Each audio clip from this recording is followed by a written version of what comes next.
السلام علیکم ورحمۃ اللہ وبرکاتہ۔ اعوذ باللہ من الشیطان الرجیم، بسم اللہ الرحمن الرحیم۔ الحمد للہ والصلاة والسلام علی رسول اللہ وآلہ آل اللہ، واللعنۃ الدائمۃ علی اعدائہم اعداء اللہ من یوم عداوتہم الی یوم لقاء اللہ، اما بعد فقال اللہ تبارک و تعالی فی کتابہ المجید و فرقانہ الحمید، اعوذ باللہ من الشیطان الرجیم، قد خلت من قبلکم سنن فسیروا فی الارض فانظروا کیف کان عاقبۃ المکذبین، ھذا بیان للناس وہدی وموعظۃ للمتقین، صدق اللہ العلی العظیم۔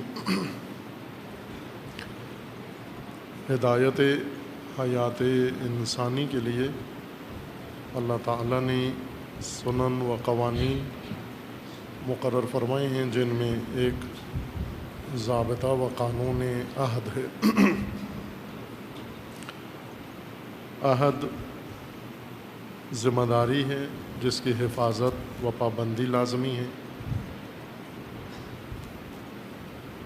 دین کا دار و مدار اسی عہد پر ہے، اور انسان کی انسانیت کا دار و مدار اسی عہد پر ہے۔ اس چیز کو ہم عہد کو انسان کی خاص معین صفت بھی بنا سکتے ہیں، اور اس کے ذریعے انسان کی شناخت کر سکتے ہیں، پہچان کر سکتے ہیں۔ انسان کی تعریف، تفسیر و تعارف اسی صفت کے ذریعے سے ہوگا۔ انسان یعنی مخلوق یا موجود متعہد، ذمہ دار، ایسا موجود جو ذمہ داری قبول کرتا ہے، ذمہ داری لیتا ہے، وہ ذمہ دار ہوتا ہے، وہ عہد کرتا ہے۔ دیگر مخلوقات میں چونکہ وہ انسان کے مانند نہیں ہیں، فاقد خصوصیات انسان ہیں، اس بنا پر متعہد نہیں ہیں، مسئول نہیں ہیں۔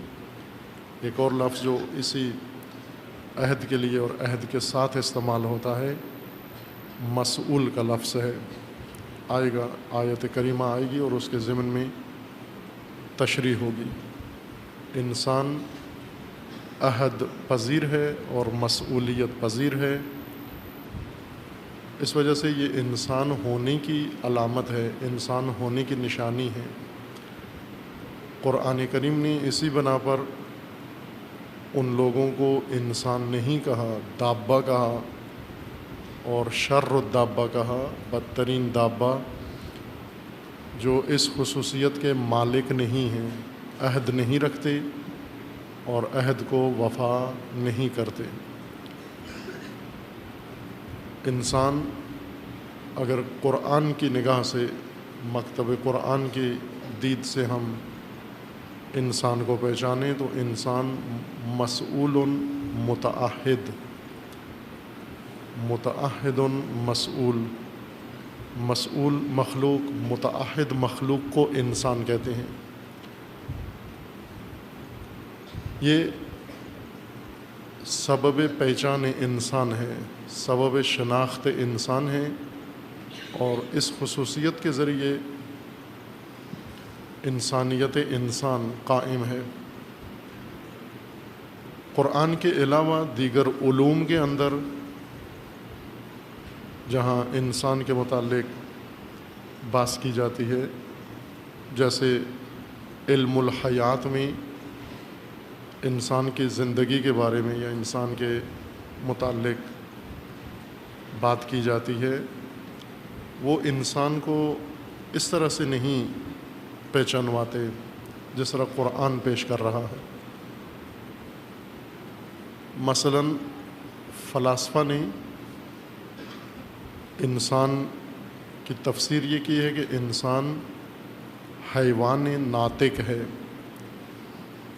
حیوان یعنی ذی حیات، زندہ جاندار، صاحب حیات ہے اور ناطق ہے، ایسی مخلوق جس کے اندر دو خصوصیات ہیں، دو خوبیاں ہیں، صاحب حیات ہے، مردہ نہیں ہے، اور ناطق ہے۔ ناطق سے مراد جیسا ظاہری لفظ ناطق سے پتہ چلتا ہے، بولنے والا، اپنی بات سمجھانے والا، اپنا میں ما فی الضمیر ادا کرنے والا، باقاعدہ تکلم کرنے والا ہے۔ دیگر مخلوقات آوازیں نکالتے ہیں، نطق نہیں کرتے، باتیں نہیں کرتے، آوازیں خلق کرتے ہیں۔ انسان باقاعدہ گفتگو کرتا ہے، الفاظ معانی کے اندر استعمال کرتا ہے، الفاظ کو معانی کے لیے انتخاب کرتا ہے اور الفاظ کی مدد سے اپنا ما فی الضمیر سمجھاتا ہے۔ چونکہ بولتا ہے اس وجہ سے اس کو ناطق کہتے ہیں۔ اور ایک معنی اور انہوں نے کیا کہ ناطق سے مراد یہ ہے کہ انسان عقل و فہم اور ادراک رکھتا ہے، قوانین کو سمجھ سکتا ہے، عمومی ضابطے درک کر سکتا ہے، جبکہ دیگر موجودات یہ کام نہیں کر سکتے۔ عمومی ضابطے، فارمولے انہیں سمجھ میں نہیں آتے، لیکن انسان یہ کام کر سکتا ہے، کلیات کو سمجھ سکتا ہے۔ کلیات کو سمجھنے والی مخلوق کو ناطق کہا ہے، ناطق کہتے ہیں۔ اور یہی تفسیر انسان کی جو بعض اہل فلسفہ نے یا طبیعیات نے کی ہے، یہی تمام علوم کے اندر مثال بن گئی ہے۔ اہل منطق اسی تعریف کو انسان کے لیے پیش کرتے ہیں اور وہاں سے دیگر علوم بھی۔ لیکن قرآن کریم انسان کو حیوان ناطق نہیں کہتا۔ قرآن صاحب حیات کہتا ہے انسان کو، لیکن جس چیز سے انسان کو کی پہچان کرواتا ہے منطق کی اصطلاح کے مطابق، یعنی فصل مقوم، انسان کی فصل مقوم یعنی وہ خصوصیت جو انسان کی ذات میں ہو اور جو باعث انسانیت انسان ہو، جس کی وجہ سے انسان کہلاتا ہے۔ وہ خصوصیت اگر ہم قرآن کریم میں دیکھیں وہ یہ ہے کہ انسان مخلوق ہے، صاحب حیات، مکلف، مسئول اور متعہد۔ مکلف ہے، مسئول ہے اور متعہد ہے۔ یہ ایک خصوصیت ہے کہ تین پہلو ہیں۔ ایک ہی خصوصیت ایک پہلو سے مکلفیت کہلاتی ہے، یہی خصوصیت ایک پہلو سے مسئولیت کہلاتی ہے، اور یہی خصوصیت ایک پہلو سے عہد و تعہد کہلاتی ہے۔ اس کا مطلب یہ ہے کہ انسان ذمہ دار ہے، اپنے دوش پر، اپنے ذمہ کچھ کام لیتا ہے اور ان کو بجا لاتا ہے، کچھ حقوق اپنے ذمہ لیتا ہے، ان کو ادا کرتا ہے، کچھ ذمہ داریاں اپنے دوش پہ لیتا ہے اور ان کو وفا کرتا ہے۔ یہ انسان کی پہچان ہے از نظر قرآن کریم۔ اور دین بھی ذمہ داری کا نام ہے۔ دین یعنی ذمہ داری، دین رسومات کا نام نہیں ہے۔ رسومات دین کا وہ حصہ ہے جو دینداروں نے دین کے اندر شامل کیا ہے، عقیدت کے طور پر۔ احسان کا بدلہ احسان دیتے ہوئے کہ دین نے ہمیں اتنے واجبات دیے ہیں، اتنے فرائض دیے ہیں، اتنے مستحبات دیے ہیں، اتنے سنت دیے ہیں، اتنے نوافل دیے ہیں، جواباً ہم بھی دین کو کچھ نہ کچھ دے دیں۔ چونکہ ہمیں عقیدت ہے دین سے، تو دینداروں نے دین کو رسومات عطا کی ہیں، رسمیں بنائی ہیں۔ رسومات دینداروں نے بنائی ہیں، دین اللہ نے بنایا ہے۔ اور اسی وجہ سے رسومات سب کو پتہ ہوتی ہیں، دین کا پتہ نہیں ہوتا، چونکہ رسومات خود بنائی ہیں، ہمارے آبا نے بنائی ہیں اور ہم ان کے پابند ہیں۔ تمام دینی مسائل کے اندر۔ دین عہد کا نام ہے، دین مکمل عہد کو کہتے ہیں۔ الدین عہد کلو، دین فقط عہد کا نام ہے، ذمہ داری کا نام ہے، مسئولیت کا نام ہے، احساس مسئولیت کا نام ہے، وفائے عہد کا نام ہے، ذمہ داری ادا کرنے کا نام ہے۔ اس لیے رسول اللہ صلی اللہ علیہ وآلہ وسلم کا فرمان ہے لا دین لمن لا عہد لہو، جس کا عہد نہیں ہے اس کا دین بھی نہیں ہے۔ جو ذمہ دار نہیں ہیں بے دین ہیں، بے شک پابند رسومات ہو اور پابند آداب ہو، اپنے خود ساختہ معیاروں کے مطابق اپنے آپ کو دیندار سمجھتا ہو، لیکن رسول اسلام و نبی خدا کے نزدیک یہ شخص دیندار نہیں ہے، جو عہد، ذمہ داری اور مسئولیت اپنے دوش پر نہیں رکھتا۔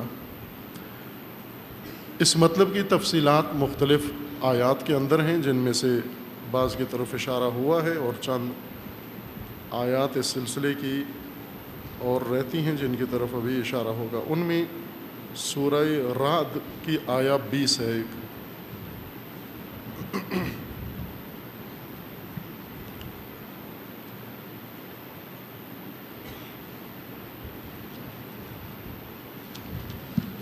سورہ مبارکہ رعد میں آیہ 20 میں ایک تاکید اسی عہد کے اوپر اور ایک خصوصیت اس عہد کی انسان کو بتائی گئی ہے۔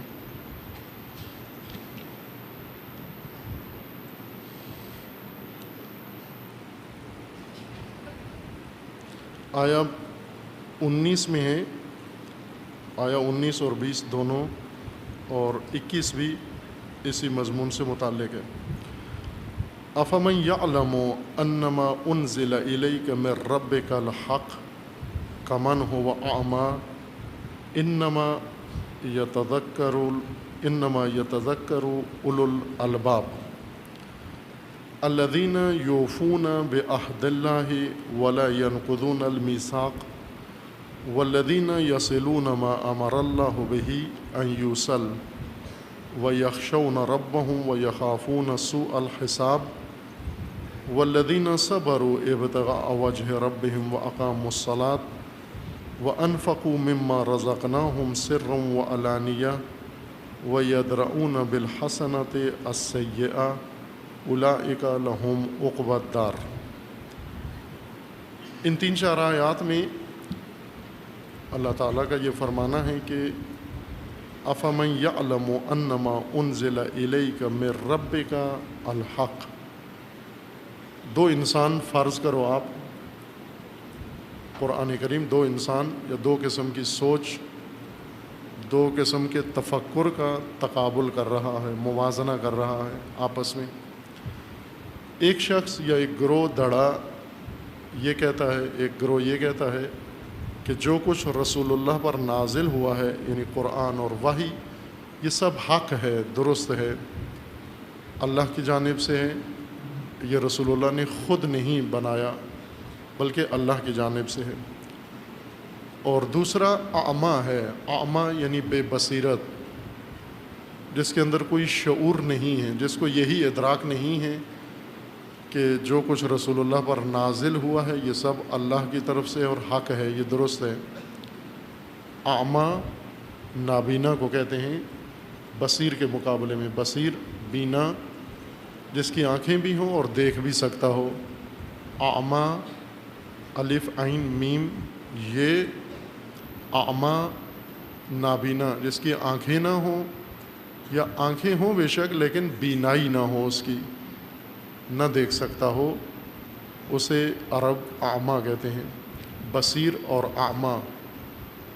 بعض دیگر آیات میں ہے کہ آیا آپ کے نزدیک بصیر اور اعمیٰ برابر ہیں، ایک جیسے ہیں؟ جیسا کہ ہم سمجھتے ہیں ایک جیسا۔ قرآن کریم نے فرمایا کہ مومن اور فاسق ایک جیسے ہیں، وہ ہماری تہذیب میں ایک جیسے ہیں، بلکہ فاسق بہتر ہیں مومنوں سے۔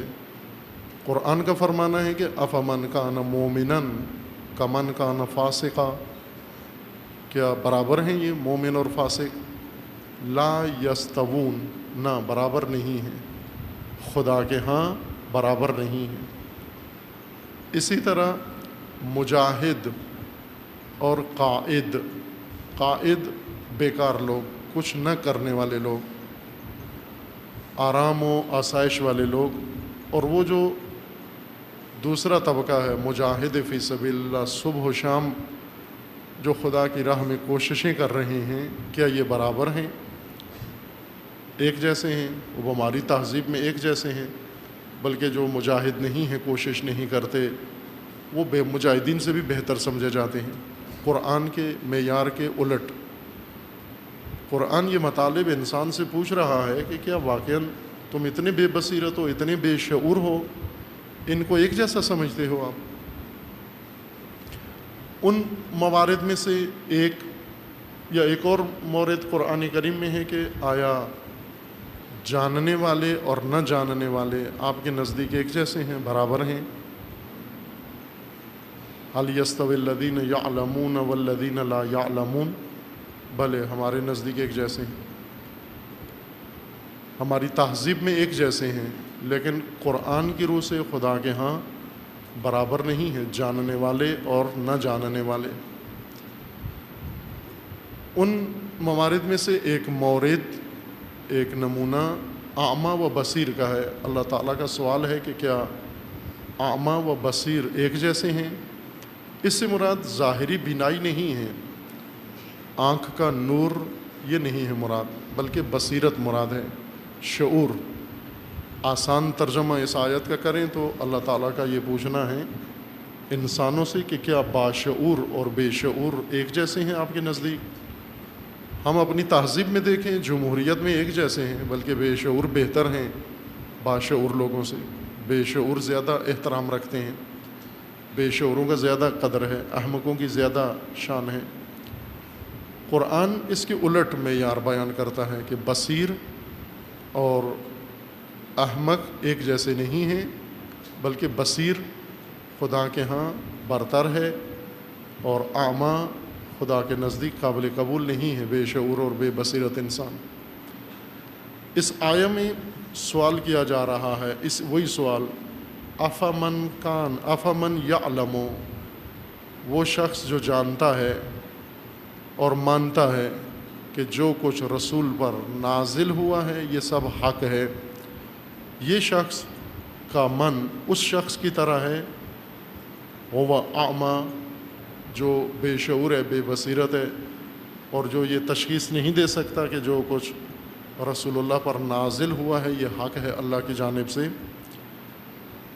اب یہ بات انما یتذکر اولو الالباب، یہ اولو الالباب کا توجہ طلب نقطہ ہے۔ اولو الاقشار اس کی طرف متوجہ نہیں ہوں گے، اولو الالباب کے سمجھنے کی چیز ہے۔ اولو الالباب لب کی جمع ہے الباب، لب مغز کو کہتے ہیں، عقل کو کہتے ہیں، یعنی یہ نقطہ صاحبان عقل و خرد اور صاحبان فہم سمجھ سکتے ہیں، متوجہ ہو سکتے ہیں۔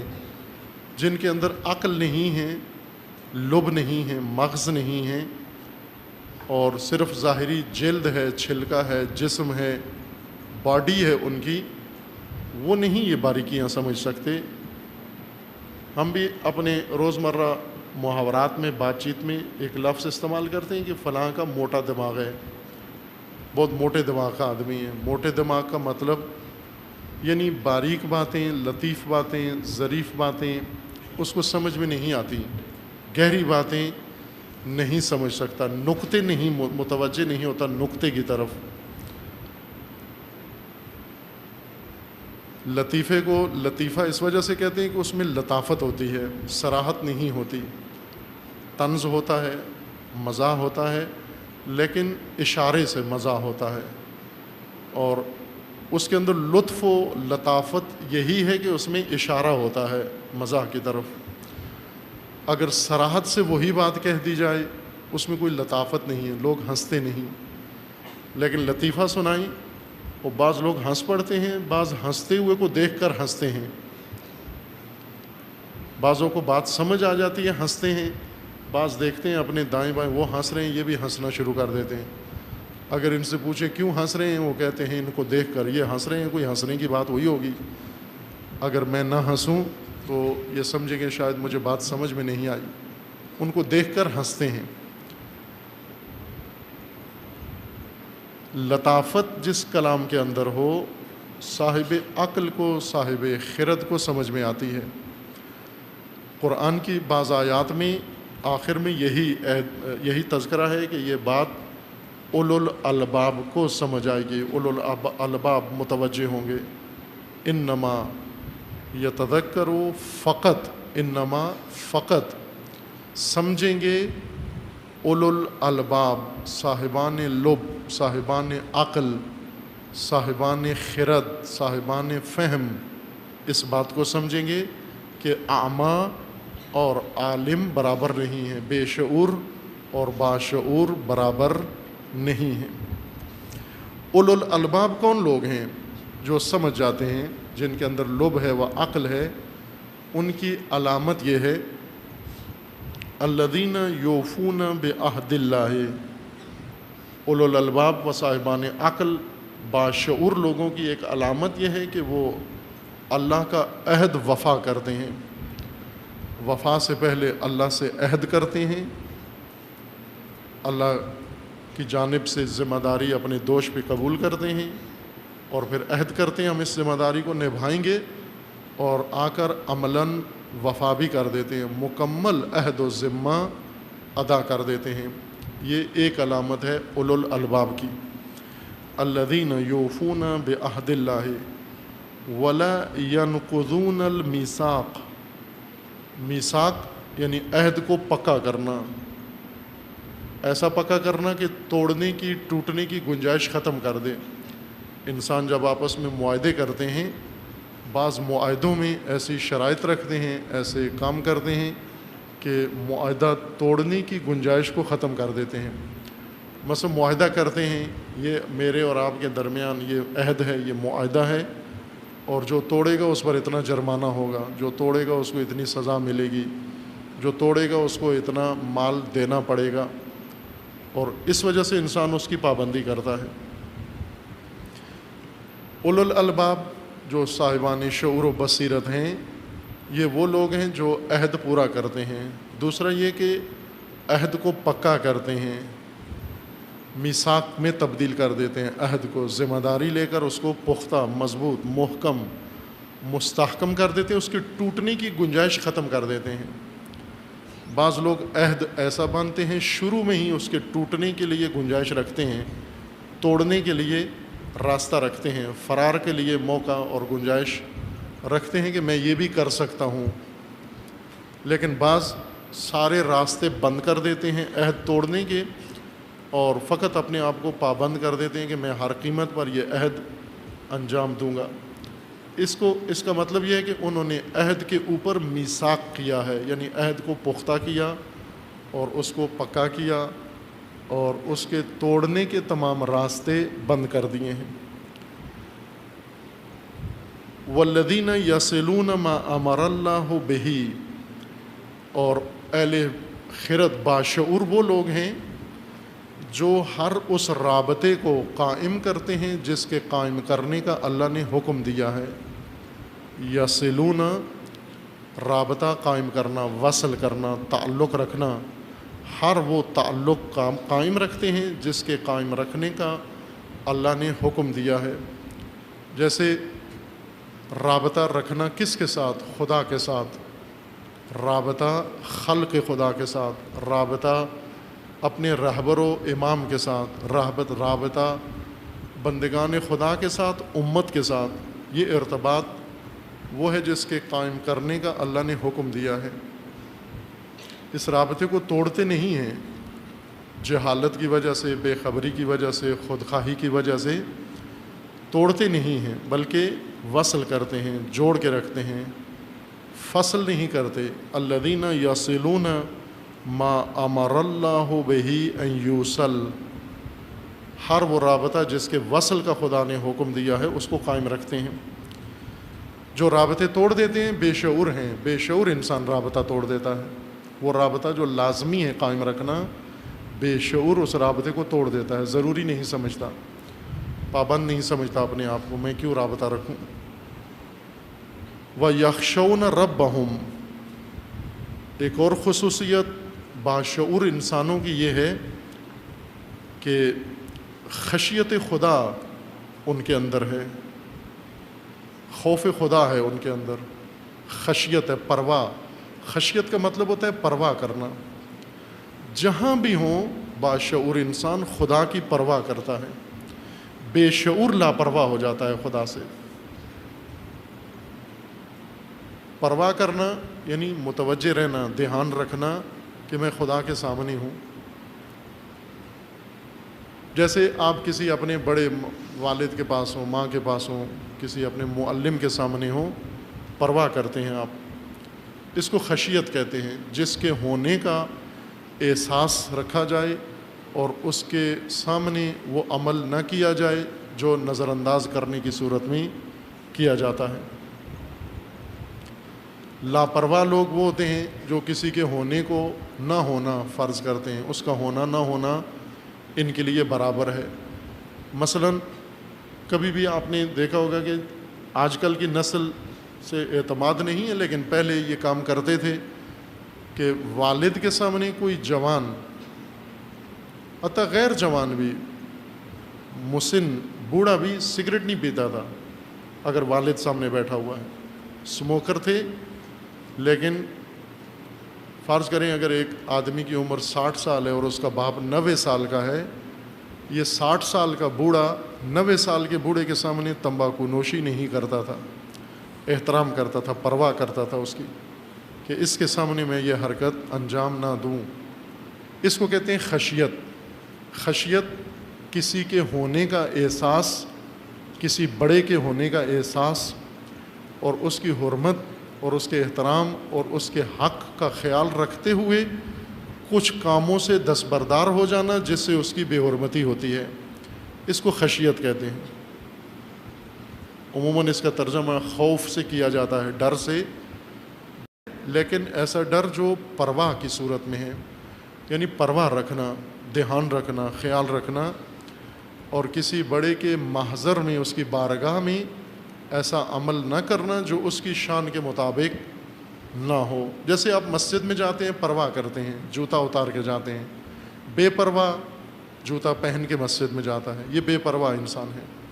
اس کے اندر خشیت نہیں ہے، مسجد کی حرمت کا خیال نہیں رکھتا، مقدسات کی حرمت کا خیال نہیں رکھتا. یہ لاپرواہ انسان ہے.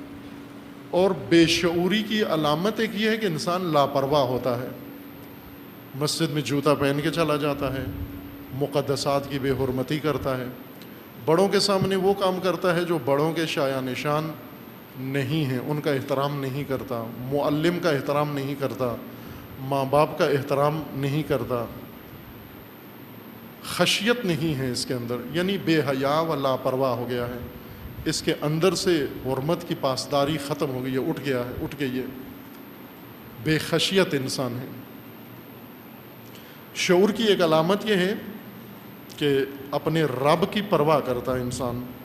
وَيَخَافُونَ سُوءَ الْحِسَابِ، اور باشعور انسان ہمیشہ ڈرتا ہے کہ کہیں میرا حساب خراب نہ ہو جائے، سوء الحساب نہ ہو جائے، حساب میں برائی نہ ہو جائے، برا حساب نہ ہو جائے، یعنی میری کارکردگی اتنی خراب نکلے کہ جس کے نتیجے میں اس حساب میں مجھے شرمندہ ہونا پڑے. جیسے طالب علم جب امتحان دیتے ہیں تو ڈرتے ہیں کہیں نتیجہ خراب نہ ہو جائے، سوء نتیجہ سے ڈرتے ہیں کہ نتیجہ غلط نہ ہو جائے. اس خوف سے پڑھتے ہیں، اس خوف سے محنت کرتے ہیں، اس خوف سے امتحان کی تیاری کرتے ہیں کہ کہیں نتیجہ خراب نہ ہو جائے. مومن باشعور ہمیشہ اپنے اندر یہ خوف ڈر رکھتا ہے کہ کہیں میرا رزلٹ خراب نہ ہو جائے، حساب خراب نہ ہو جائے. ایک اور صفت اولو الالباب کی، باشعور انسانوں کی یہ ہے، والذین صبروا ابتغاء وجہ ربہم، جو وجہ خدا کی خاطر استقامت دکھاتے ہیں، یہ باشعور ہونے کی علامت ہے۔ استقامت دکھاتے ہیں، قائم رہتے ہیں تاکہ انہیں وجہ رب نصیب ہو جائے، وجہ اللہ نصیب ہو جائے، یعنی خدا کی جہت انہیں مل جائے، جہت خدا ان کو مل جائے، سمت خدا نصیب ہو جائے، اس لیے ہٹتے نہیں راستے سے، قائم رہتے ہیں، صبور رہتے ہیں، برداشت کرتے ہیں۔ یہ باشعور کی ایک علامت ہے۔ وَأَقَامُوا الصَّلَاةَ، باشعور ہونے کی ایک علامت یہ ہے کہ نماز قائم کرتے ہیں۔ بے شعور ہے جو نماز نہیں پڑھتا، اس آیت کے مطابق وہ انسان بے شعور ہے جو نماز نہیں پڑھتا، اور جو نماز کو ہلکا سمجھتا ہے، خفیف سمجھتا ہے، وہ منافق ہے، جو نماز کو اہمیت نہیں دیتا، نماز کے بارے میں سستی برتتا ہے۔ قرآن کریم میں ہے کہ منافق اللہ کو دھوکہ دیتا ہے، جبکہ غیر محسوس طور پر خود دھوکے میں ہوتا ہے۔ ان المنافقین یخادعون اللہ هو خادعهم، منافق اللہ کو دھوکہ دیتا ہے جبکہ خود دھوکے میں ہوتا ہے، سمجھ رہا ہے کہ میں اللہ کو دھوکہ دے رہا ہوں۔ اور ساتھ ہی یہ بھی ذکر کیا ہے کہ اذا قاموا، یعنی یہی منافق، اذا قاموا الی الصلاۃ قاموا کسالا، منافق اگر پہچاننا ہے تو نماز کے وقت پہچانو، اگر سست ہوا نماز کے وقت یہ منافق ہے، علامت قرآن بتا رہا ہے۔ اذا قاموا الی الصلاۃ قاموا کسالا، کسالا سستی کی حالت میں، تھکن کی حالت میں، بیزاری کی حالت میں، لا تعلقی کی حالت میں، جی نہیں چاہ رہا، بے رغبتی کے ساتھ نماز کی طرف جاتا ہے۔ قرآن کہتا ہے اس کے اندر بیماری ہے منافقت کی، اس کے دل کے اندر، اور علامت یہ ہے اس کی بیماری کی کہ یہ نماز کے لیے سستی کرتا ہے، کسل ہو جاتا ہے، ڈھیلا ہو جاتا ہے، بے رغبت ہو جاتا ہے۔ یہاں پر باشعور ہونے کے لیے یا باشعوری کی علامت یہ ہے کہ نماز کو قائم کرتا ہے۔ وَأَنفَقُوا مِمَّا رَزَقْنَاهُمْ سِرًّا وَعَلَانِيَةً، باشعور ہونے کی علامت یہ ہے کہ جو کچھ اللہ نے اس کو عطا کیا ہے اس میں سے خرچ کرتا ہے خدا کی راہ میں، ذخیرہ نہیں کرتا، چھپاتا نہیں ہے، بخل نہیں کرتا۔ باشعور کبھی بخیل نہیں ہوگا، بے شعور بخیل ہوتا ہے، چونکہ مال کو سمیٹتا ہے، سٹور کرتا ہے، ذخیرہ کرتا ہے، اور یہ سمجھتا ہے کہ یہ میں بہت چالاکی کر رہا ہوں، اور کسی کو پتہ بھی نہیں چلنے دیتا، ظاہر اپنا حال قابل رحم بناتا ہے، یہ سمجھتا ہے کہ میں تو میرے پاس ہے ہی کچھ بھی نہیں ہے، کپڑے پہنے گا بہت ہی میلے کچیلے اور تھکے ہوئے کپڑے پہنے گا، جسے دیکھ کر لوگ یہ سمجھتے ہیں کہ اس کو کچھ دیا جائے، مدد کی جائے، ظاہری حالت اپنی ایسے بناتا ہے جبکہ اس کے پاس فراوان مال ہے۔ یہ بے شعور ہے جو انفاق نہیں کرتا اور ذخیرہ اندوزی کرتا ہے۔ قرآن کے نزدیک قرآن کریم اس کو کہتا ہے یہ بے شعور انسان ہے، بخیل بے شعور ہے، کنجوس بے شعور ہے، خسیس بے شعور ہے۔ وَأَنفَقُوا مِمَّا رَزَقْنَاهُمْ سِرًّا وَعَلَانِيَةً، علنی طور پر بھی خرچ کرتے ہیں اور غیر محسوس طور پر بھی خرچ کرتے ہیں، دونوں طرح کا خرچ کرتے ہیں۔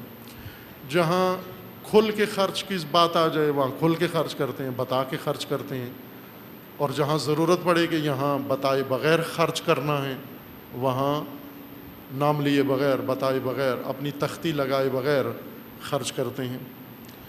وَيَدْرَؤُونَ بِالْحَسَنَةِ السَّيِّئَةِ، یہ ایک خصوصیت قرآنی باشعور انسان کی یہ ہے کہ جب بھی کوئی برائی دیکھیں کسی کی جانب سے، اس کو اچھائی سے دفع کرتے ہیں، اس برائی کا دفاع اچھائی کے ذریعے کرتے ہیں، برائی کا مقابلہ برائی سے نہیں کرتے، برائی کا مقابلہ اچھائی سے کرتے ہیں۔ جاہلیت کی تہذیب میں یہ ہے کہ آپ اینٹ کا جواب پتھر سے دو، جاہلیت یہ ہے کہ جو آپ کو بھائی آپ کا اینٹ مارے اسے آپ پتھر مارو، جو آپ کی انگلی کاٹے آپ بازو کاٹ دو اس کا، یہ جاہلیت کے جملے ہیں، زبان گدی سے کھینچ کے نکال دوں گا، جبڑا توڑ دوں گا، گردن مروڑ دوں گا، ٹوٹے کر دوں گا، فلاں کر دوں گا، یہ جاہلیت ہے، احمق انسانوں کی زبان ہے اپنے مومنین کے بارے میں تجھے ایسے کر دوں گا، ویسے کر دوں گا.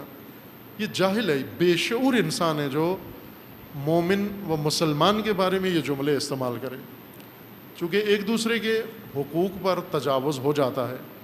مثلا آپ جا رہے ہیں، آپ کا بھائی اسی راہ پر آ رہا ہے، ممکن ہے ٹکر لگ جائے آپ کو، اس کا دھیان نہیں تھا یا آپ کا دھیان نہیں تھا، اس کا کندھا آپ کے کندھے سے ٹکرا گیا. وہ کیا ہوا یہاں؟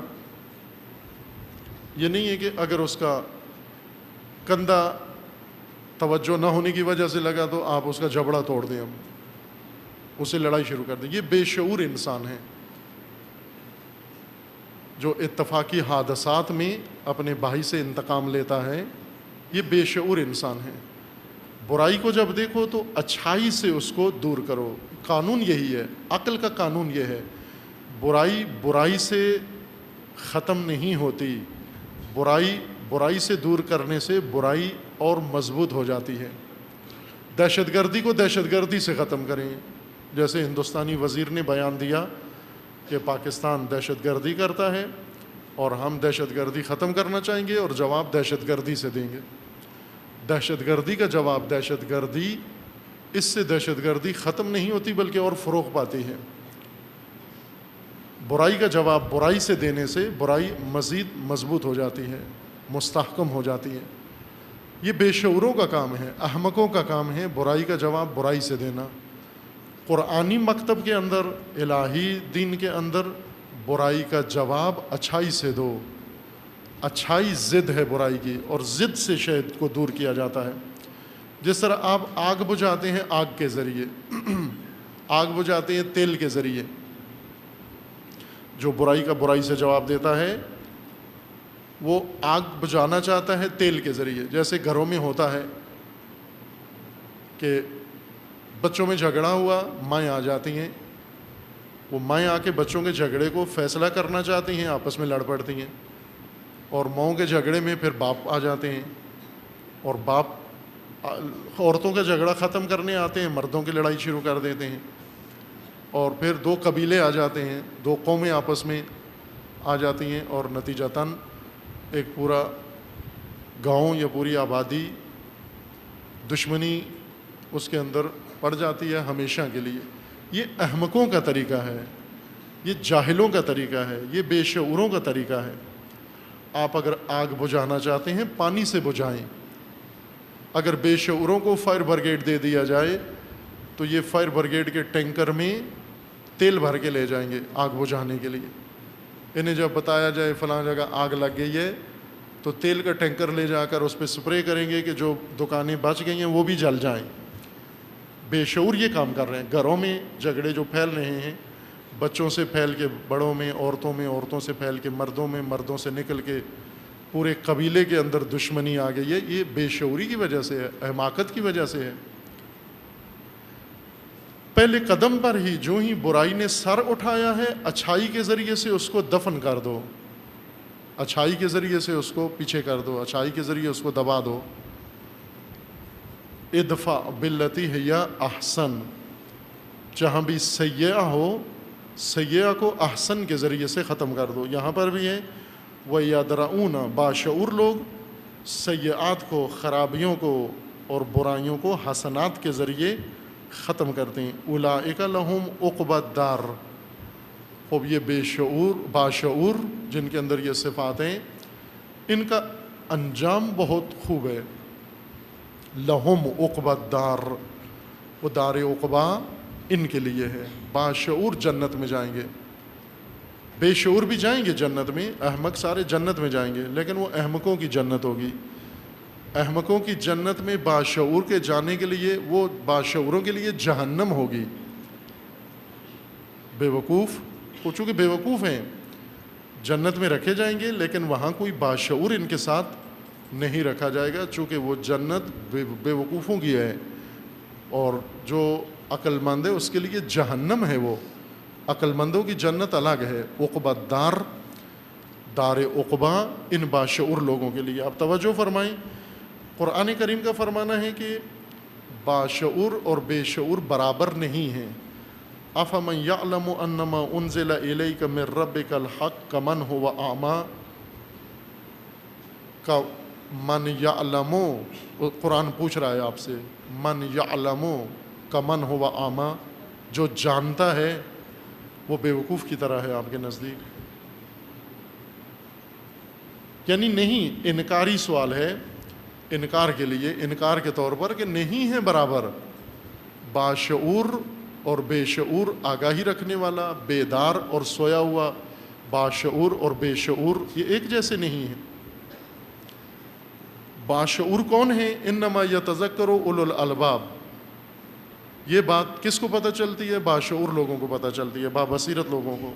بابصیرت کی علامت ہے، بابصیرت دعوے سے نہیں ہو سکتا کہ ہم بڑے بابصیرت ہیں، چونکہ ہمارے پاس پیسے زیادہ ہیں، ہمارے پاس مثلا افراد زیادہ ہیں، ہمارے پاس گاڑیاں زیادہ ہیں، ہم بابصیرت ہیں؟ نہ، قرآن فرماتا ہے کہ بصیرت کی علامت یہ ہے، ایک وفائے عہد کرنا، دوسرا میثاق نہ توڑنا، تیسرا ان روابط کو قائم رکھنا جن روابط کے قیام کا، برقراری کا اللہ نے حکم دیا ہے، چہارم خشیت خدا، پنجم سوء حساب سے ڈرنا، ششم جہت خدا، وجہ خدا کے لیے، اس سمت کے لیے صبر و استقامت سے کام لینا، ہفتم نماز قائم کرنا، ہشتم انفاق کرنا جو کچھ اللہ نے دیا ہے چھپ کر اور علنی طور پر، اور ہشتم یا نوہم یدرؤون بالحسنۃ السیئہ، نویں علامت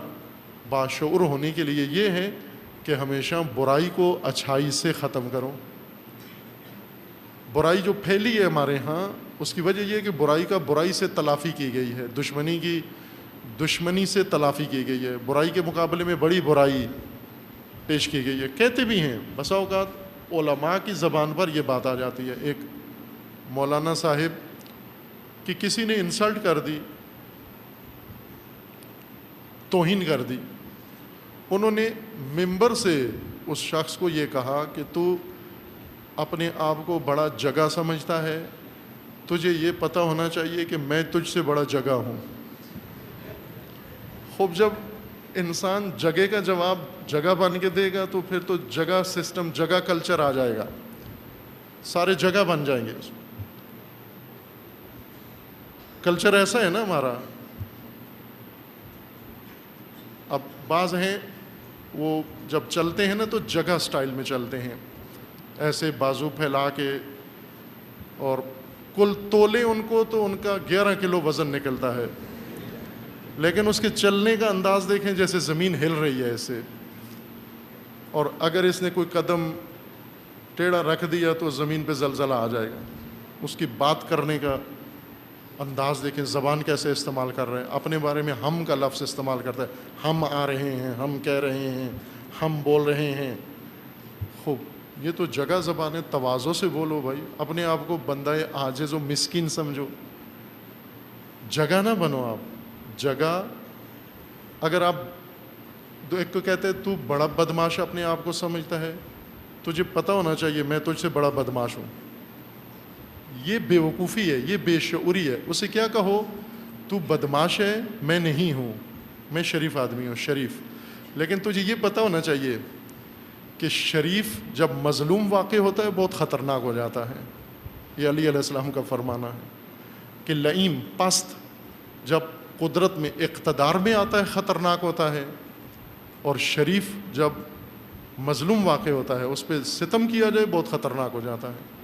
علیہ السلام فرماتے ہیں کہ اتقوا سولۃ الکریم، کریم انسان کی سولت سے، ہیبت سے بچو جب وہ مظلوم واقع ہو جائے، وہ پھر بے قابو ہو جاتا ہے، خطرناک ہو جاتا ہے۔ یہ نہ کہو کہ میں جگہ ہوں، میں بدماش ہوں، تجھ سے بڑا بدماش ہوں، اسے کہو نہ، میں شریف ہوں، میں کریم انسان ہوں، لیکن اگر تجاوز کیا، اگر باز نہ آئے تو پھر تجھے یہ پتہ ہونا چاہیے کہ کریم جب مظلوم واقع ہوتا ہے خطرناک ہو جاتا ہے۔ پھر بچ تو سولت کریم سے، شدت غضب انسان شریف سے بچ تو، لئیم طاقت میں ہو خطرناک ہوتا ہے، لئیم کے پاس پیسہ ہو خطرناک ہوتا ہے، لئیم یعنی پست، اور کریم جب اسے دباؤ میں رکھا جائے، جب اس پہ بے جہاں دباؤ ڈالا جائے، پھر اس کی سہولت، اس کی ہیبت، اس کی شجاعت، اس کی غیرت جاگ پڑتی ہے، پھر اس وقت وہ معاف نہیں کرتا اگر اسے زیادہ ستایا جائے۔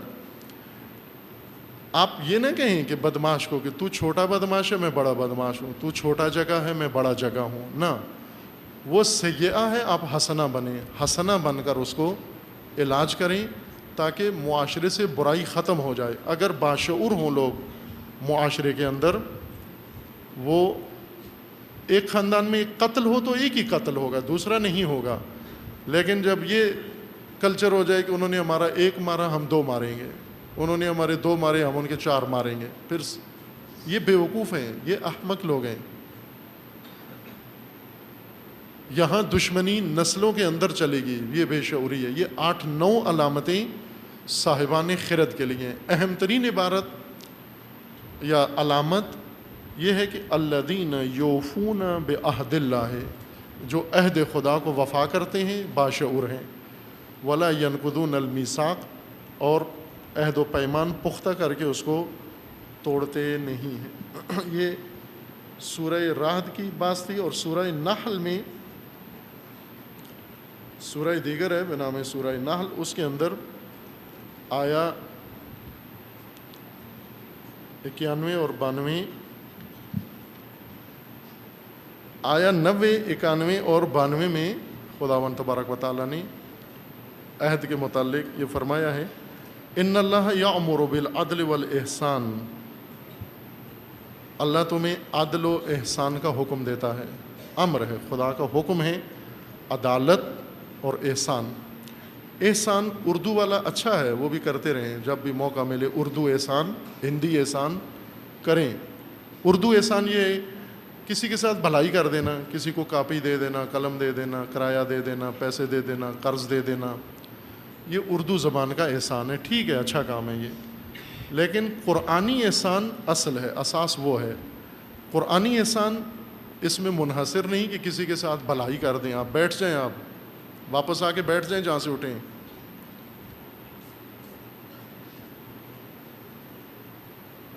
قرآنی احسان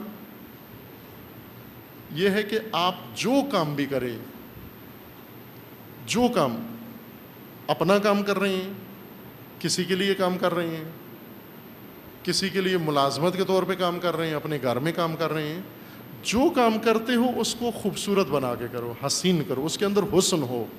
بات کرتے ہو خوبصورت بات کرو، سنتے ہو خوبصورت انداز میں سنو، پڑھ رہے ہو خوبصورتی کے ساتھ پڑھو، پڑھا رہے ہو خوبصورتی کے ساتھ پڑھاؤ، ٹرخو نہیں، ڈنڈی نہیں مارو، چوری نہیں کرو، کام چور نہ بنو، حسین صورت میں۔ کھانا پکاتے ہو خوبصورت کھانا پکاؤ، کھانا کھاتے ہو بڑے اچھے طریقے سے کھاؤ، کھلا رہے ہو اچھے طریقے سے کھلاؤ، دوستی اچھے طریقے سے کرو، ہر کام کے اندر حسن ہو، تعلق، اچھا تعلق رکھو دوسروں کے ساتھ، ماں باپ کے ساتھ احسان کرو، یعنی ہر معاملہ ماں باپ کے ساتھ اس کے اندر حسن کا خیال رکھنا۔ جو بھی مثلا ماں باپ سے بات کرتے ہو تو کوشش کرو حسن ہو بات کے اندر، لا تقل لہما اف، تلخی نہ ہو، ماں باپ سے بات میں تلخی نہ ہو، رنجیدہ کرنے والی بات نہ کرو، حسن ہو۔ وبالوالدین احسانہ، یہ نہیں کہ والدین کو قرض دے دو یا والدین کو جوڑا خرید دو، والدین کو جوتا خرید دو، یہ ٹھیک ہے، خدمت ہے، لیکن قرآن یہ کہہ رہے ہے کہ ہر معاملہ، ہر رویہ ماں باپ کے ساتھ اس کے اندر حسن موجود ہو، لوگوں کے ساتھ قولوا للناس حسنا، گفتگو میں حسن پایا جاتا ہو۔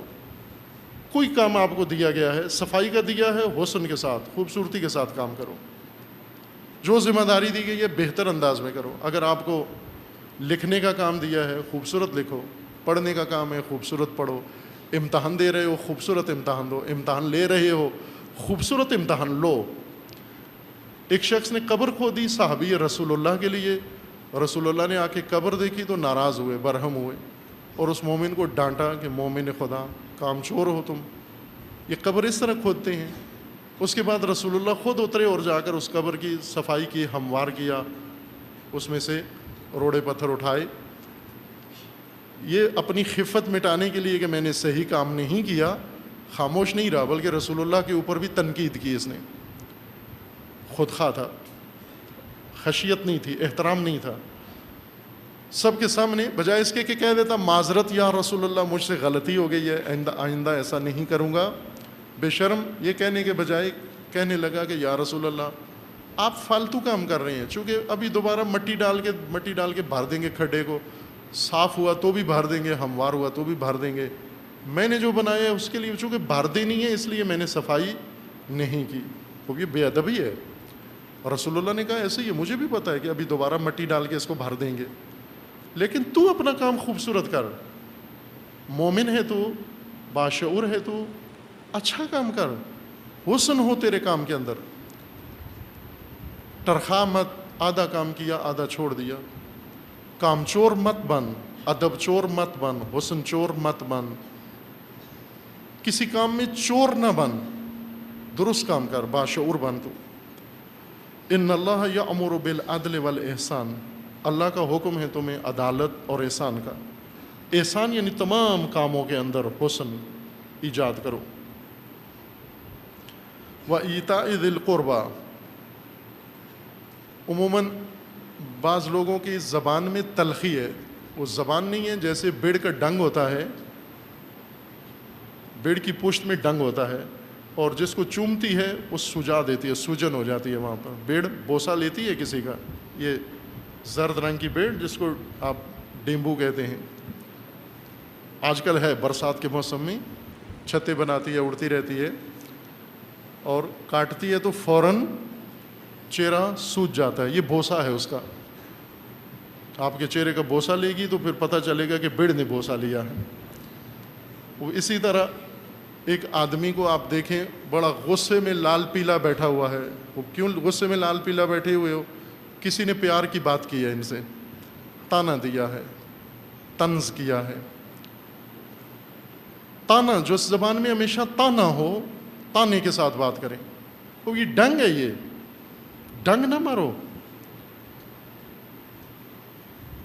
حسن سے بات کرو، خوبصورت بات کرو، اچھی بات کرو. تانا دے کے کیوں بات کرتے ہو آپ؟ تانا دیتے ہو دوسرے کو سوجن ہو جاتی ہے. آپ دیکھیں جس کو تانا ملتا ہے وہ سوج جاتا ہے، وہ اس کا چہرہ ہی اور ہو جاتا ہے. بات چیت میں حسن پیدا کرو اپنے. وَإِيتَاءِ ذِي الْقُرْبَى، ذی القربہ کو ان کا حق دو، کھو نہ ان کا حق. وَيَنْهَا عَنِ الْفَحْشَاءِ وَالْمُنْكَرِ، خدا نے آپ کو روکا ہے فحشا و منکرات سے، ان کے قریب مت جاؤ. فحشا و منکر کے قریب، برائی کے قریب مت جاؤ. والبغی، بغاوت کے قریب مت جاؤ.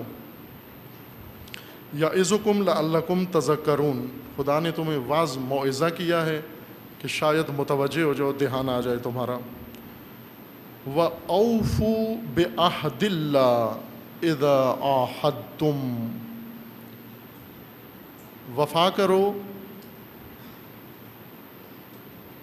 جب عہد کیا ہے تم نے. اوفو بعہد اللہ، اللہ کے ساتھ عہد کی وفا کرو.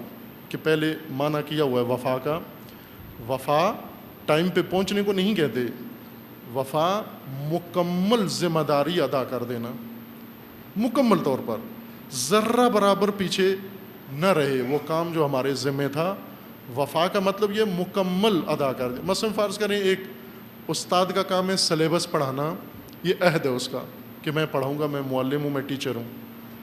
اگر وہ چھوڑ دے، نہ پڑھائے، کچھ پڑھائے کچھ نہ پڑھائے، اس نے وفا نہیں کی. حتیٰ اگر ایک سطر رہ گئی پیچھے، ایک نقطہ چھوڑ دیا، اس نے نہیں سکھایا، وفا نہیں کی اپنے عہد کے ساتھ. مکمل پڑھائے، جو عہد کیا تھا، جو طے کیا تھا، وہ سب کچھ ادا کرے. با وفا بنو. با وفا ہونا بہت ضروری ہے. ہم حضرت عباس کو کربلا میں وفا کا ایک نمونہ کہتے ہیں، اور ایسا ہی ہے. کیوں وفائے عباس؟ یہ ہے کہ جو عہد حضرت عباس نے کیا تھا مکمل ادا کیا، ذرہ برابر کسر نہیں چھوڑی اس میں. جو عہد کیا تھا، جس کے ساتھ کیا تھا، ذرا برابر کسر نہیں چھوڑی اس میں، اس سے بڑھ کر کیا، جتنا عہد تھا اس سے بڑھ کر کیا. اور کربلا کا ہر شہید با وفا تھا، چونکہ سید الشہداء نے انہیں معاف کر دیا، کہا جاؤ آپ، چھٹی ہے آپ کو، آپ جا سکتے ہو، میری طرف سے اجازت ہے اور میں راضی ہوں تمہارے جانے پر. وہ نہیں گئے. یہ وفا ہے ان سب کی. کیوں کہ امام نے اذن تو دے دیا، لیکن مشکلوں میں اذن لینے والے منافق ہوتے ہیں، مارکوں میں چھٹی لینے والے منافق ہوتے ہیں، میدان قیام سے بھاگ جانے والے منافق ہوتے ہیں. انہیں کہا میں چھٹی مانگی بھی نہیں، مل گئی ہے، لیکن یہ مفت میں جو چھٹی ملی ہے یہ بھی نہیں لینی ہم نے، چونکہ عہد پورا کرنے آئے ہیں. چھٹی جانے سے عہد پورا نہیں ہوتا. انہوں نے اپنا عہد پورا کیا. وہ سب با وفا ہیں. وفا، با وفا یعنی عہد پورا کرنے والا. جو کام آپ کے ذمے ہیں، عہد کیا ہے اس کو پورا کرو، مکمل پورا کرو. یہ نہیں ہے کہ آج عہد کر کے کل عذر لے آؤ، کل بہانہ لے آؤ، مجبوری لے آؤ، کل مجبوری لے آؤ. جی میں نے کہا تھا یہ کام کروں گا لیکن حالات خراب ہو گئے، کاروبار خراب ہو گیا، حالات گھریلو ایسے ہو گئے، میری طبیعت ناساز ہو گئی تو میں معذرت چاہتا ہوں، نہیں ہو سکا. معذر منافق ہوتے ہیں. عہد کر کے وفا نہ کرنا اور پھر عہد توڑ کے آ کے معذرت کرنا، قرآن کہتا ہے یہ معذر، مستعذن، بہانہ گیر، بہانہ جو، یہ نفاق کی علامتیں ہیں، منافقت کی علامتیں ہیں. عہد کیا ہے پورا کرو، ہر قیمت پر پورا کرو، چونکہ خدا نے آپ کو اتنا ہی مکلف کیا ہے جتنی آپ کو وسع و طاقت عطا کی ہے. وَأَوْفُوا بِعَهْدِ اللَّهِ، اللہ کے ساتھ کیے ہوئے وعدے کو وفا کرو. اذا عاہدتم، جب تم نے عہد کیا ہے، ذمہ داری لی ہے، اس کو پورا کرو. وَلَا تَنْقُضُوا الْأَيْمَانَ بَعْدَ تَوْكِيدِهَا، ایمان، یمین، قسم، عہد جب کیا ہے اور وہ بھی تاکید کے بعد، محکم کرنے کے بعد، اس کے اوپر اصرار کرنے کے بعد کہ میں حتماً، یقیناً یہ کام انجام دوں گا، پھر حتماً اس کو انجام دو، توڑو نہیں. وَقَدْ جَعَلْتُمُ اللَّهَ عَلَيْكُمْ كَفِيلًا، چونکہ تم نے خدا کو ضامن بنایا ہے اپنے عہد کا. للہ علیہ، خدا کی خاطر میں یہ کام کروں گا. جب اللہ کو ضامن و کفیل بنایا ہے، پھر آپ کو یہ کام انجام دینا ہے، وفا کرو، اسے پورا کرو. ان اللہ یعلم ما تفعلون، چونکہ خدا جانتا ہے جو کچھ تم کر رہے ہو. ولا تکونوا کالذین نقضت غزلها من بعد قوۃ انکاثا، اور اس کی طرح مت بنو جس نے دن بھر بن کے رات کو ادھیڑ دیا، اس کی طرح مت بنو. ولا تکونوا کاللتی نقضت غزلها، جس نے کپڑا بنایا، کپڑا بنا دن بھر. ایک عورت تھی مکہ کے اندر، محاورہ بن گئی ہے وہ عورت عربوں کا، قدیم زمانے میں تھی، شاید رسول اللہ کے زمانے سے بھی پہلے والے زمانے کی تھی. اس کا کام یہ ہوتا تھا کہ قصے بنائے ہوئے، مختلف قصے ہیں، واللہ عالم کیا تھا اصل ماجرا، لیکن وہ یہ تھا کہ اس کا شوہر شاید سفر پہ گیا ہوا تھا، واپس نہیں آیا کئی سال، یہ اس کے انتظار میں بیٹھی ہوئی تھی. یہ مثلا خوبصورت عورت تھی، سارے عرب چاہتے تھے اس سے شادی کریں، اور یہ بڑے بڑے سرداروں کو ہاں نہ میں جواب بھی نہیں دے سکتی تھی، چونکہ یہ بڑے سردار تھے، وہ شاید معمولی خاندان کی تھی. جب یہ اس کے پاس جاتے، خواہش ظاہر کرتے کہ ہم سے شادی کرو، تو یہ انہیں جواب دیتی کہ میں اپنی شادی کا جہیز بنا رہی ہوں، قالین بن رہی ہوں. جب یہ قالین مکمل ہو جائے گا، جس دن قالین مکمل ہوگا اس دن جو آئے گا رشتہ مانگنے، جو رشتہ آئے گا میں اسی کے ساتھ شادی کر لوں گی جس دن یہ قالین مکمل ہوگا. خوب سارے اس کے جو خواہاں تھے وہ منتظر تھے کب یہ قالین مکمل ہوتا ہے. وہ روزانہ آتے، دیکھتے آ کر کے، چونکہ دن بھر آ کے دیکھتے تو یہ بڑی تیزی کے ساتھ قالین بنا رہی ہوتی، ماہر تھی قالین بنانے کی. اور وہ یہ سمجھتے کہ اس ترتیب سے، اس سپیڈ سے اگر یہ بناتی رہی تو یہ تو 1 مہینے میں ختم ہو جائے گی، اور 1 مہینے بعد پھر ہم پہلے پہنچے دوسروں سے تاکہ ہمیں ہاں کر دے.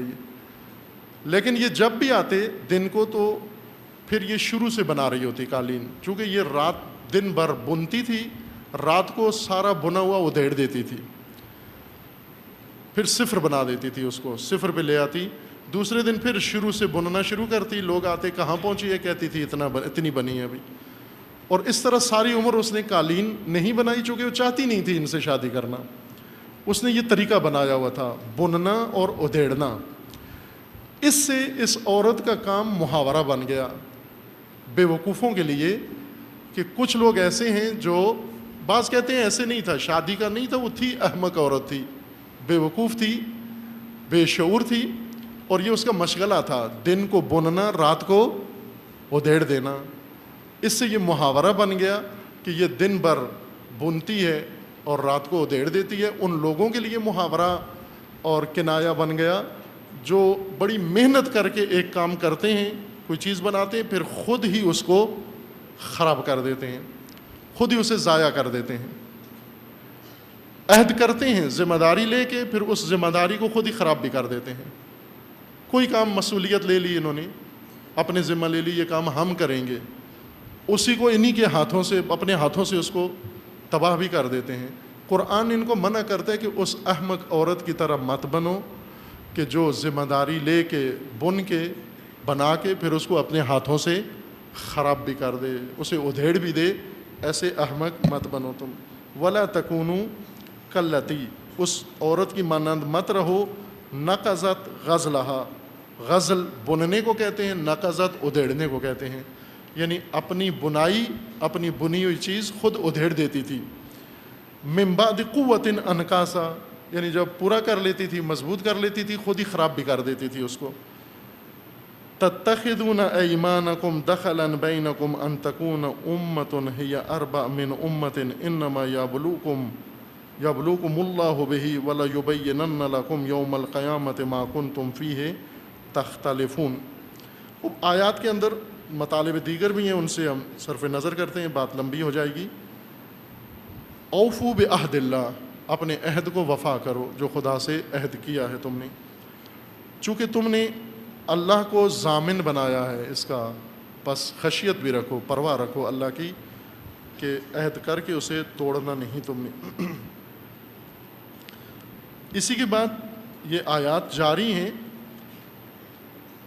اور مضمون آیت 94 اور 95 میں یہ ہے، وَلَا تَتَّخِذُوا أَيْمَانَكُمْ دَخَلًا بَيْنَكُمْ فَتَزِلَّ قَدَمٌ بَعْدَ ثُبُوتِهَا. عہد توڑو مت. توجہ فرمائیں عزیزان، آپ جوانان، یہ ہدایت کے منابع اور نورانی اصول آپ کی زندگیوں کو نورانی بنا سکتے ہیں، بہت استوار و قائم بنا سکتے ہیں. وہ یہ کہ عہد کر کے مت توڑو. عہد توڑنے سے فقط یہ نقصان نہیں ہوتا کہ وہ ایک ذمہ داری ادا نہیں ہوئی.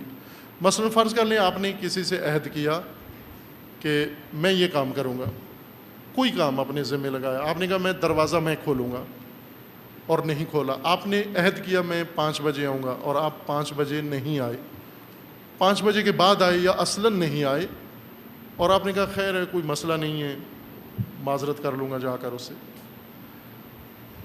اس کا نقصان یہ نہیں کہ جو آپ نے ذمہ داری ادا کی وہ ادا نہیں ہوئی، یہ بہت ہلکا نقصان ہے، کم نقصان ہے.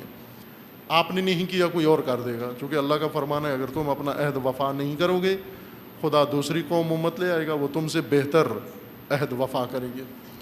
اصل نقصان کیا ہے؟ عہد پورا نہ کرنے کا اصل نقصان کیا ہے؟ اصل نقصان اس کا نہیں ہے جس کے مقابلے میں، جس کے بارے میں عہد تھا اور پورا نہیں کیا. اصل نقصان آپ کا ہے. مثلا آپ نے کسی سے کہا میں آپ کو 5 روپے دوں گا، نہیں دیے آپ نے، اس کو نقصان ہوا 5 روپے کا، آپ کا نقصان ہوا 50 لاکھ کا، یہ عہد پورا نہ کر کے. کیوں؟ قرآن فرماتے فَتَزِلَّ قَدَمٌ بَعْدَ ثُبُوتِهَا. جب انسان ایک دفعہ ارادہ کرتا ہے، عہد کرتا ہے اور توڑتا ہے، قدم میں تزلزل آ جاتا ہے، ناپائیداری آ جاتی ہے، ارادے میں ناپائیداری آ جاتی ہے. انسان عہد کر کے توڑتا ہے، انسان کے اپنے اندر ثبات ختم ہو جاتا ہے، تزلزل آ جاتا ہے، ذلت و لغزش آ جاتی ہے، ڈھیلا ہو جاتا ہے انسان۔ جو یہ عہد توڑتا ہے وہ ہر عہد توڑ سکتا ہے۔ ایک دفعہ اگر انسان کو لذت آ جائے عہد شکنی سے، وہ ہر عہد توڑتا ہے۔ اگر ایک دفعہ ایک بچے کو لذت آ جائے شیشہ توڑنے کی، وہ ہر شیشہ توڑ دیتا ہے۔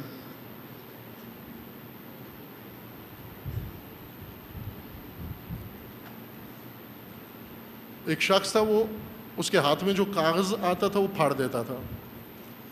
کاغذ ہاتھ سے ٹچ ہوتے ہی، مس ہوتے ہی کاغذ کو پھاڑ دیتا تھا۔ اور یہ سوال سب کے لیے تھا، اور بڑی قیمتی کاغذات اس نے پھاڑ دیے۔ مثلا اس کو کسی نے چیک دیا، وہ چھوتے ہی پھاڑ دیا اس نے۔ بچہ اپنا سرٹیفکیٹ لے کر آیا کہ میرا نمبر بہت اچھے ہوئے، اس نے چھوتے ہی بچے کا سرٹیفکیٹ پھاڑ دیا۔ زوجہ نے اس کو بتایا یہ ہمارا دیکھو نکاح ہوا ہے اور سالگرہ ہے شادی کی، اس نے نکاح نامہ بھی پھاڑ دیا۔ اور جو کاغذ اس کو قیمتی معمولی جو بھی ہاتھ سے مس ہوتا تھا، وہ کاغذ لے کے پھاڑ دیتا تھا۔ اس کا علاج کروانے کے لیے لے گئے کہ یہ کیوں کرتا ہے۔ اس سے پوچھا کہ اس نے بھی کہا مجھے سمجھ نہیں آتی یہ کیوں ہوتا ہے، میں کاغذ ہاتھ سے ٹکراتا ہے میں پھاڑ دیتا ہوں۔ بعد میں پتہ چلا کہ یہ سینما گھر کا وہ ٹکٹ دروازے پہ کھڑا ہوتا ہے نا، جو لے کے پھاڑتا ہے، وہ ٹکٹ کو پھاڑ کے پھینک دیتا ہے۔ یہ اس کا کاروبار تھا، یہ عادت تھی اس کی، بزنس تھا اس کا، کاغذ پھاڑنا۔ وہ عادت ہو جائے ایک دفعہ تو پھر یہ نہیں دیکھتا کہ یہ چیک ہے، یہ بچے کا سرٹیفکیٹ ہے، یہ نکاح نامہ ہے، یہ کوئی دستاویز ہے، یہ گھر کی ڈگری ہے، سند ہے، رجسٹری ہے، کیا ہے، وہ سب کچھ پھاڑ دیتا ہے۔ عہد شکن اس شخص کی طرح ہے۔ اگر ایک دفعہ آپ کو چھوٹا سا عہد کیا آپ نے، میں پڑھوں گا آج قرآن پڑھوں گا، اور نہیں پڑھا، نقصان کیا ہوا؟ نقصان کچھ بھی نہیں ہوا، خیر دوسرے ڈبل پڑھ لوں گا دوسرے دن، نہ، دوسرے دن پورا قرآن بھی ختم کر لیں، یہ جو اس وقت نہیں پڑھا اس نے اپنا اثر کر دیا ہے۔ کیا؟ ارادے میں تزلزل آ گیا ہے، ثبات ختم ہو گیا ہے، قدم میں لڑکھڑاہٹ آ گئی ہے تیرے۔ اس وجہ سے ایک عہد نہیں توڑنا۔ وَلَا تَتَّخِذُوا أَيْمَانَكُمْ دَخَلًا بَيْنَكُمْ، اپنی قسموں کو، یمین کو واسطہ نہ بناؤ کاروبار کا، دخل نہ بناؤ۔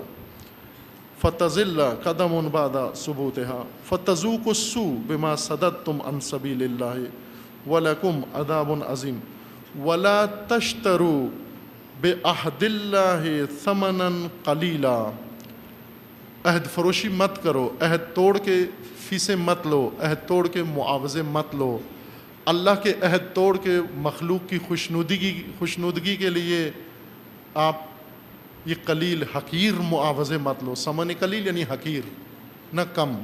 قلیل کا معنی کم نہیں ہے، قلیل کا معنی حقیر ہے، پست۔ یہ پست معاوضہ مت لو، حقیر معاوضہ اللہ کے عہد کے بدلے دین بیچ کر مت لو تم۔ انما عند اللہ هو خیر، جو کچھ خدا کے پاس ہے وہ بہتر ہے تمہارے لیے۔ ان کنتم تعلمون ما عندکم ینفد وما عند اللہ باق، جو کچھ تمہارے پاس ہے یہ ختم ہو جانا ہے، اور جو اللہ کے پاس ہے وہ باقی رہے گا۔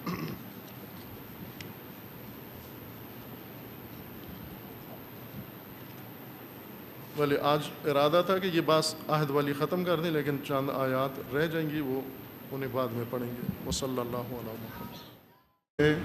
اور متعہد ہے، یہ ایک خصوصیت ہے کہ تین پہلو ہیں۔ ایک ہی خصوصیت ایک پہلو سے مکلفیت کہلاتی ہے، یہی خصوصیت ایک پہلو سے مسئولیت کہلاتی ہے، اور یہی خصوصیت ایک پہلو سے عہد و تعہد کہلاتی ہے۔ اس کا مطلب یہ ہے کہ انسان ذمہ دار ہے، اپنے دوش پر، اپنے ذمہ کچھ کام لیتا ہے اور ان کو بجا لاتا ہے، کچھ حقوق اپنے ذمہ لیتا ہے، ان کو ادا کرتا ہے، کچھ ذمہ داریاں اپنے دوش پہ لیتا ہے اور ان کو وفا کرتا ہے۔ یہ انسان کی پہچان ہے از نظر قرآن کریم۔ اور دین بھی ذمہ داری کا نام ہے۔ دین یعنی ذمہ داری، دین رسومات کا نام نہیں ہے۔ رسومات دین کا وہ حصہ ہے جو دینداروں نے دین کے اندر شامل کیا ہے عقیدت کے طور پر، احسان کا بدلہ احسان دیتے ہوئے کہ دین نے ہمیں اتنے واجبات دیے ہیں، اتنے فرائض دیے ہیں، اتنے مستحبات دیے ہیں، اتنے سنت دیے ہیں، اتنے نوافل دیے ہیں، جواباً ہم بھی دین کو کچھ نہ کچھ دے دیں چونکہ ہمیں عقیدت ہے دین سے۔ تو دینداروں نے دین کو رسومات عطا کی ہیں، رسمیں بنائی ہیں، رسومات دینداروں نے بنائی ہیں، دین اللہ نے بنایا ہے، اور اسی وجہ سے رسومات سب کو پتہ ہوتی ہیں، دین کا پتہ نہیں ہوتا، چونکہ رسومات خود بنائی ہیں، ہمارے آبا نے بنائی ہیں اور ہم ان کے پابند ہیں تمام دینی مسائل کے اندر۔ دین عہد کا نام ہے، دین مکمل عہد کو کہتے ہیں، الدین عہد کلو، دین فقط عہد کا نام ہے، ذمہ داری کا نام ہے، مسئولیت کا نام ہے، احساس مسئولیت کا نام ہے، وفائے عہد کا نام ہے، ذمہ داری ادا کرنے کا نام ہے۔ اس لیے رسول اللہ صلی اللہ علیہ وآلہ وسلم کا فرمان ہے لا دین لمن لا عہد لہو، جس کا عہد نہیں ہے اس کا دین بھی نہیں ہے، جو ذمہ دار نہیں ہیں بے دین ہیں۔ بے شک پابند رسومات ہو اور پابند آداب ہو، اپنے خود ساختہ معیاروں کے مطابق اپنے آپ کو دیندار سمجھتا ہو، لیکن رسول اسلام و نبی خدا کے نزدیک یہ شخص دیندار نہیں ہے جو عہد، ذمہ داری اور مسئولیت اپنے دوش پر نہیں رکھتا۔ اس مطلب کی تفصیلات مختلف آیات کے اندر ہیں، جن میں سے بعض کی طرف اشارہ ہوا ہے، اور چند آیات اس سلسلے کی اور رہتی ہیں جن کی طرف ابھی اشارہ ہوگا۔ ان میں سورہ رعد کی آیہ 20 ہے ایک،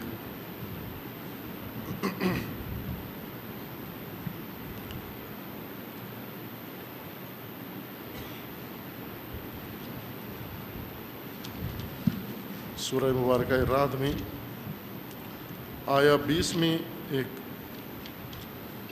تاکید اسی عہد کے اوپر اور ایک خصوصیت اس عہد کی انسان کو بتائی گئی ہے۔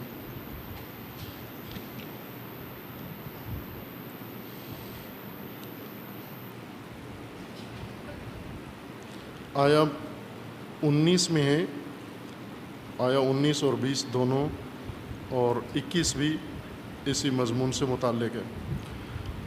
افمن یعلم انما انزل الیک من ربک الحق کمن هو اعمی انما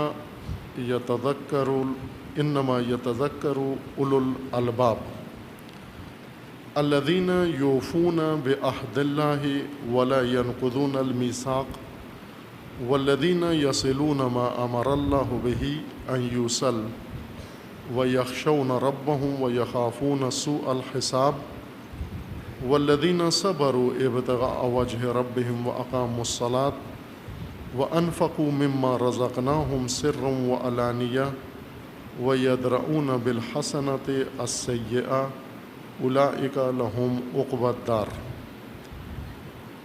ان 3-4 آیات میں اللہ تعالیٰ کا یہ فرمانا ہے کہ افمن یعلم انما انزل الیک من ربک الحق، دو انسان فرض کرو آپ، قرآن کریم دو انسان یا دو قسم کی سوچ، دو قسم کے تفکر کا تقابل کر رہا ہے، موازنہ کر رہا ہے آپس میں۔ ایک شخص یا ایک گروہ دھڑا یہ کہتا ہے، ایک گروہ یہ کہتا ہے کہ جو کچھ رسول اللہ پر نازل ہوا ہے، یعنی قرآن اور وحی، یہ سب حق ہے، درست ہے، اللہ کی جانب سے ہے، یہ رسول اللہ نے خود نہیں بنایا بلکہ اللہ کی جانب سے ہے۔ السلام علیکم ورحمۃ اللہ وبرکاتہ۔ اعوذ باللہ من الشیطان الرجیم، بسم اللہ الرحمن الرحیم، الحمد للہ والصلاة والسلام علی رسول اللہ وآلہ آل اللہ، واللعنۃ الدائمۃ علی اعدائہم اعداء اللہ، من یوم عداوتہم الی یوم لقاء اللہ اما بعد فقال اللہ تبارک و تعالی فی کتابہ المجید و فرقانہ الحمید اعوذ باللہ من الشیطان الرجیم قد خلت من قبلکم سنن فسیروا فی الارض فانظروا کیف کان عاقبۃ المکذبین هذا بیان للناس وهدى وموعظۃ للمتقین صدق اللہ العلی العظیم۔ ہدایت حیات انسانی کے لیے اللہ تعالیٰ نے سنن و قوانین مقرر فرمائے ہیں، جن میں ایک ضابطہ و قانون عہد ہے۔ عہد ذمہ داری ہے جس کی حفاظت و پابندی لازمی ہے۔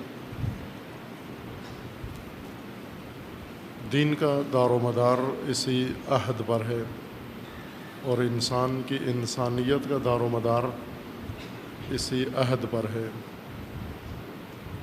اس چیز کو ہم عہد کو انسان کی خاص معین صفت بھی بنا سکتے ہیں، اور اس کے ذریعے انسان کی شناخت کر سکتے ہیں، پہچان کر سکتے ہیں۔ انسان کی تعریف، تفسیر و تعارف اسی صفت کے ذریعے سے ہوگا۔ انسان یعنی مخلوق یا موجود متعہد، ذمہ دار، ایسا موجود جو ذمہ داری قبول کرتا ہے، ذمہ داری لیتا ہے، وہ ذمہ دار ہوتا ہے، وہ عہد کرتا ہے۔ دیگر مخلوقات میں چونکہ وہ انسان کے مانند نہیں ہیں، فاقد خصوصیات انسان ہیں، اس بنا پر متعہد نہیں ہیں، مسئول نہیں ہیں۔ ایک اور لفظ جو اسی عہد کے لیے اور عہد کے ساتھ استعمال ہوتا ہے، مسئول کا لفظ ہے، آئے گا، آیت کریمہ آئے گی اور اس کے ضمن میں تشریح ہوگی۔ انسان عہد پذیر ہے اور مسئولیت پذیر ہے، اس وجہ سے یہ انسان ہونے کی علامت ہے، انسان ہونے کی نشانی ہے۔ قرآن کریم نے اسی بنا پر ان لوگوں کو انسان نہیں کہا، دابہ کہا، اور شر الدابہ کہا، بدترین دابہ، جو اس خصوصیت کے مالک نہیں ہیں، عہد نہیں رکھتے اور عہد کو وفا نہیں کرتے۔ انسان اگر قرآن کی نگاہ سے، مکتب قرآن کی دید سے ہم انسان کو پہچانیں تو انسان مسئول متعہد، متعہد مسئول، مسئول مخلوق، متعہد مخلوق کو انسان کہتے ہیں۔ یہ سبب پہچان انسان ہے، سبب شناخت انسان ہے، اور اس خصوصیت کے ذریعے انسانیت انسان قائم ہے۔ قرآن کے علاوہ دیگر علوم کے اندر جہاں انسان کے متعلق بحث کی جاتی ہے، جیسے علم الحیات میں انسان کی زندگی کے بارے میں یا انسان کے متعلق بات کی جاتی ہے، وہ انسان کو اس طرح سے نہیں پہچانواتے جس طرح قرآن پیش کر رہا ہے۔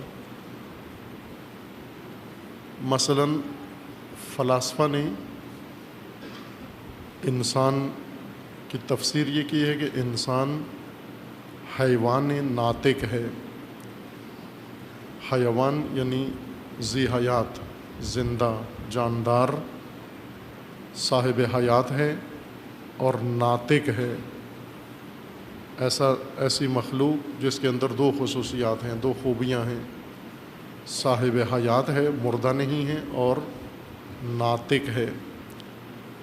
ناطق سے مراد جیسا ظاہری لفظ ناطق سے پتہ چلتا ہے بولنے والا، اپنی بات سمجھانے والا، اپنا ما فی ضمیر ادا کرنے والا، باقاعدہ تکلم کرنے والا ہے۔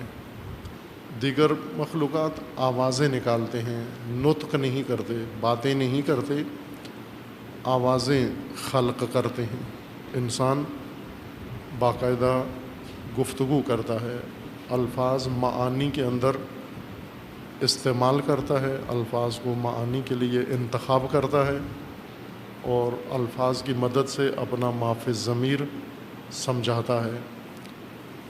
چونکہ بولتا ہے اس وجہ سے اس کو ناطق کہتے ہیں۔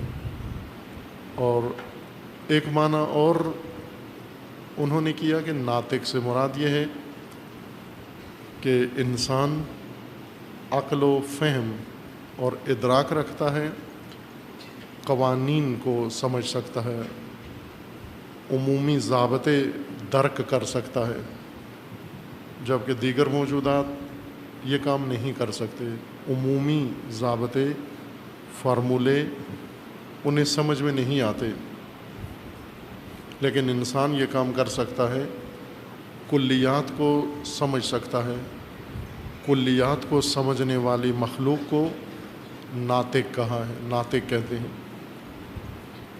اور یہی تفسیر انسان کی جو بعض اہل فلسفہ نے یا طبیعیات نے کی ہے، یہی تمام علوم کے اندر مثال بن گئی ہے۔ اہل منطق اسی تعریف کو انسان کے لیے پیش کرتے ہیں اور وہاں سے دیگر علوم بھی۔ لیکن قرآن کریم انسان کو حیوان ناطق نہیں کہتا۔ قرآن صاحب حیات کہتا ہے انسان کو، لیکن جس چیز سے انسان کو کی پہچان کرواتا ہے منطق کی اصطلاح کے مطابق، یعنی فصل مقوم انسان کی، فصل مقوم یعنی وہ خصوصیت جو انسان کی ذات میں ہو اور جو باعث انسانیت انسان ہو، جس کی وجہ سے انسان کہلاتا ہے۔ وہ خصوصیت اگر ہم قرآن کریم میں دیکھیں وہ یہ ہے کہ انسان مخلوق ہے صاحب حیات، مکلف، مسئول اور متعہد۔ مکلف ہے، مسئول ہے،